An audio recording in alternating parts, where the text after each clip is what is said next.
Alors, tout à l'heure, on parlait de la fameuse top. On va en reparler. On va en reparler parce qu'il y a eu quand même beaucoup de choses qui sont sorties. Et on se pose la question de l'état du vestiaire. Est-ce que le vestiaire est à cran? Est-ce qu'il y a des tensions entre les joueurs? Est-ce que, bah, effectivement, il y a des personnes, j'ai pas dit forcément joueurs, mais il y a des personnes qui, au sein du club, balancent un peu partout ce qui se passe en privé, on va dire, dans l'intimité du vestiaire. Qu'est-ce que toi tu voulais en reparler en tout cas, Thomas. Tu voulais aborder le sujet. Qu'est-ce que tu voudrais dire à ce propos-là? Bah, écoute, bon, investir à cran. C'est sûr que quand tu écoutes les différents médias, tu as l'impression que tout le monde se fait la gueule. Ce qui est, ce qui est pas une réalité aujourd'hui. Euh, Il y a clairement, en fait, aujourd'hui. D'abord, je vais parler des joueurs. Euh, la relation qu'il y a entre les joueurs et Roberto De Zerbi. Parce que je pense que c'est ce qui intéresse, on va dire, peut-être le plus de monde. Hmm. Euh, Il n'y a pas forcément, on va dire, de moi, des derniers retours que j'ai encore aujourd'hui, il n'y a pas forcément de fracture. Il n'y a pas forcément de, comment dire, de coupure entre les deux. Maintenant, il y a quand même une chose que les joueurs apparemment revendiquent ou en tout cas laissent transparaître, c'est le fait de dire que ils se sentent un peu trop enfermés dans le schéma, dans ce 3-4-2-1, un truc un peu trop robotique où voilà, il n'y a pas assez de place à la créativité, à voilà, laisser le talent des joueurs s'exprimer. Bon, sur ce point-là, on peut effectivement on peut comprendre. Je trouve quand même que les joueurs ont bon dos de dire ça parce que euh, malgré tout, je veux dire, ils sont sur le terrain. Euh, un schéma tactique, tu le mets en place, mais après, tu en fais un peu ce que tu veux aussi. L'animation, c'est quand même eux qui la font. Je veux dire, on le disait en avant-match, ce qui allait compter beaucoup, ça allait être le rythme que tu mettais dans le match. Parce que si tu fais une position stérile, bon, le rythme. De Zerbi sur le banc, il n'arrêtait pas de réclamer. Mettez du rythme, du rythme. Hmm.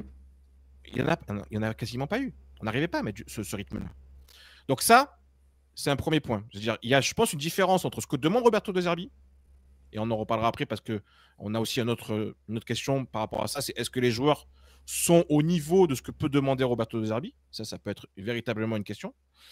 Il y a une différence par rapport à ça. Après, maintenant, il y a aussi tout ce qui sort du vestiaire. Voilà, tout ce qui se dit en ce moment. Euh, alors, vous l'avez sans doute vu passer sur le plateau du Phocéen.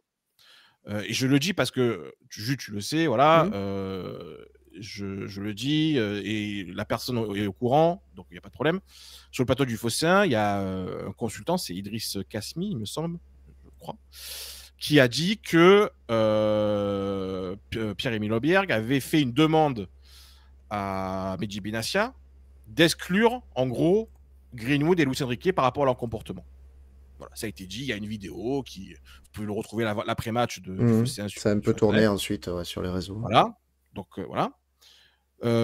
J'apprends très rapidement, bon, ça, j'ai très rapidement des retours me disant que c'est très très loin d'être le cas. Il y a effectivement eu une discussion entre Højbjerg et Benassia, mais pas du tout une demande de mettre des joueurs à l'écart, pas du tout. Et il le sait, j'en ai parlé, voilà, il le sait très bien. Il y a Romain Canucci qui m'a envoyé un message le lendemain matin, sans que je lui demande quoi que ce soit d'ailleurs, en me disant, nous, de notre côté, on a vérifié, on n'est pas OK avec ça. On n'a pas eu le temps de vérifier entre-temps pendant le direct. OK, il n'y a pas de souci. Mais, et je lui ai dit, il n'y a pas de problème, c'est les directs, et c'est compliqué pendant les directs, donc voilà. Mais tout ça pour dire que ce message-là qui est envoyé, que tu envoies en direct et qui pour beaucoup va être une vérité, en fait, ça ne l'est pas. Et on est en train, depuis quelques jours, quelques semaines, de voir plein de choses comme ça. Greenwood serait le mauvais élève, Luis Enrique est pareil. Même si sur le terrain, effectivement, il ne montre pas des choses, on va dire, en adéquation avec ce qu'on attend, mais il ne faut pas non plus romancer l'histoire, tu vois. Mhm.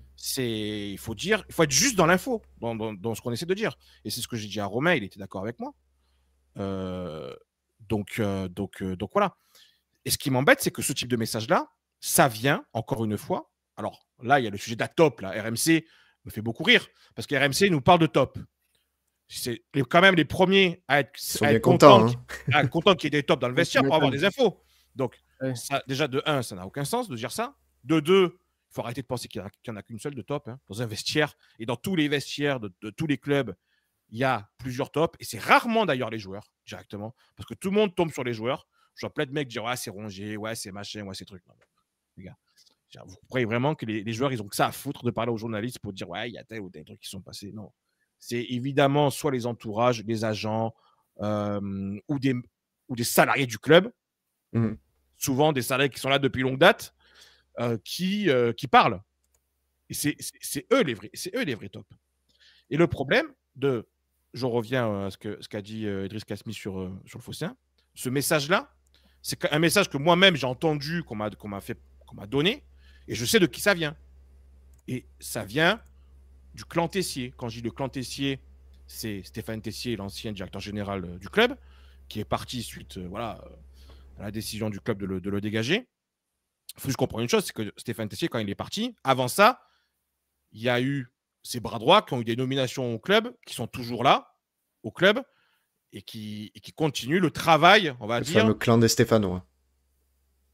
Ouais, on peut l'appeler comme ça si on veut, mais en tout cas, le travail de déstabilisation, parce que il y en a au club, et je le dis très clairement, il y en a au club qui veulent que le projet Pablo Longoria, Mehdi Benatia au bateau des Herbis se foire.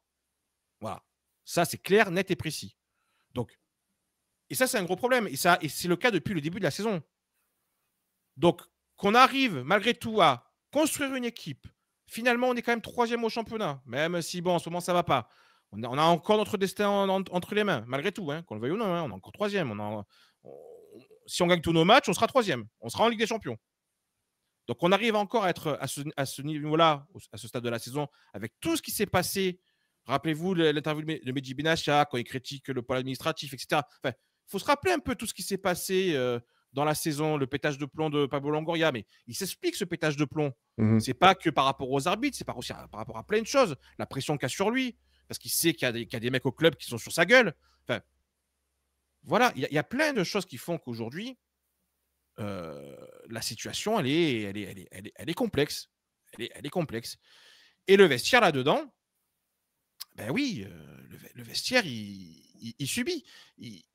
C'est là où d'ailleurs, je pense que Roberto Zerbi a peut-être sa vraie part de responsabilité cette saison. Après, je vous laisserai la parole, excusez-moi. Mais sa vraie part de responsabilité, c'est sans doute que lui n'a pas réussi à mettre les joueurs dans une sorte de bulle de protection. De dire, laissez toutes ces histoires-là de côté. Ne vous mettez pas là-dedans. Les histoires d'arbitrage, les histoires qui peuvent avoir au club. Ne pensez pas à ça. Pensez simplement au football. Pensez simplement à ce qu'on fait sur le terrain. Non. Le problème, c'est que lui, il est autant nerveux que les autres, Roberto De Zerbi. Donc, du coup, derrière, ça transpire sur les joueurs. Puis, dernier élément, au-delà du vestiaire à cran, c'est qu'il y a quand même beaucoup de joueurs qui se sont vus déjà en Ligue des Champions. Mais je pense, comme nous, certains supporters, Bien sûr. je pense que beaucoup, on s'était vu il y a encore un mois. Ah, c'est bon, les gars, on va la jouer avec les champions les prochaines fois. Et automatiquement, ben voilà, des mecs comme Luis Enrique, Mason Greenwood, mais il n'y a pas que, je cite eux parce que c'est eux qui sont cités en ce moment, mais il y en a d'autres. Hein. Ils ont un petit peu relâché parce que voilà, ils se sont dit, ouais, c'est bon, c'est fait. On sera au minimum sur le podium. Et ça, c'est une très grosse erreur. Ouais. Après, voilà, pour répondre à pas mal de commentaires aussi que je vois passer dans ce sens, ce que tu expliques, je trouve pas que ce soit une excuse à ce qui se passe sur le terrain, loin de là. Hein. C'est pas quelque chose qui vient justifier un petit peu le pourquoi l'Olympique de Marseille a livré une prestation, enfin, des prestations insipides depuis quelques matchs. Disons que ça fait partie aussi de tout un travail de déstabilisation qui est en marche depuis plusieurs semaines avec des articles, etc., qui peuvent toucher les joueurs, mais c'est pas ça qui explique aussi l'ensemble des prestations que l'on voit, hein, qu'on soit clair, hein, ça c'est sûr. C'est un ensemble de choses. C'est ça, c'est un Pour ensemble. moi, c'est un ensemble de choses. Le sportif, c'est une chose. Et d'ailleurs, les supporters ne regardent que le sportif et c'est bien normal. Mais il faut comprendre que ce qui se passe au sein du club, il y a des choses quand même très, très graves et très problématiques pour l'intérêt du club qui se passent depuis le début de la saison. Et malgré tout, malgré ça, on arrive à faire, pour le moment, encore un championnat correct. Je ne peux même plus parler de bon championnat, je veux juste parler championnat correct, parce qu'on est encore en place pour se qualifier avec des champions. Alex, est-ce que tu veux réagir à tout ce que vient de dire Thomas? Moi, ça me gonfle tout ça. Ça me gonfle. Oui, non, mais tu sais pourquoi, juste, c'est que bon, je vais avoir 48 ans. Ça fait quasiment autant d'années que j'aime l'Olympique de Marseille et que je les suis. Et c'est bis repetita à chaque fois. C'est toujours la même chose. C'est toujours le même scénario. Et je te jure, c'est gonflant. C'est vraiment, heureusement que j'aime ce club. Mais quand on dit qu'on a le sang blanc et bleu, c'est la vérité. Parce que je pense qu'il y aurait bien longtemps qu'on aurait démissionné, sérieusement. Parce que comme on disait dans le chat, au moment où Deschamps était là, c'était pareil. Bien sûr. Et bien avant, il y avait encore aussi des soucis. Enfin, c'est toujours les mêmes scénarios, toujours des cancers au sein du club qui foutent le bordel. Soit parce qu'il est parti à cause de ça, par exemple. Bien sûr, mais là, c'est vraiment, je dis ça, mais c'est soit parce que ces gens-là ont sûrement des dossiers sur Pierre-Paul Jacques, et c'est pour ça que ces gens-là ne sont pas virés. Pour moi, je pense qu'il peut y avoir que ça, parce que ça peut pas être autrement. On sait qu'à Marseille, de toute façon, c'est très politique. Mais forcément, c'est les gens qui foutent le bordel. Je crois pas si bien dire. Ils ont forcément des dossiers. Ils ont forcément des dossiers qui font qu'ils peuvent rester en place. Tu viens de donner la réponse à Loïc qui nous l'a demandé dans le chat. C'est toujours la même chose. C'est toujours la même chose. C'est fatigant. C'est fatigant. Moi, j'en ai un peu ras le cul de tout ça, je te dis franchement. Et quand tu parles de politique, malheureusement aussi, le rôle de la mairie là-dedans. Bah, qui c'est qui était dans le virage? Non, mais des politiques avec notre ami Zaroual. Marseillais, les rôles de politique marseillais dans l'OM n'arrangent pas les choses et permettent à certaines personnes dans le club en fait, de se prendre pour les grands chefs, quoi. Alors qu'ils ne sont juste que des salariés du club. Mais après, encore une fois, ça, c'est une explication de la situation du club, mais que Mehdi Benatia, il en avait déjà parlé avec d'autres termes dans une interview. Mais encore une fois, effectivement, ça, c'est un point que l'on donne, mais ça n'explique pas non plus pourquoi on se retrouve sans défenseur contre Monaco. Bien sûr. On est d'accord, il ne faut pas tout mélanger, mais encore une fois, on essaie d'apporter une explication globale de la situation. Ouais.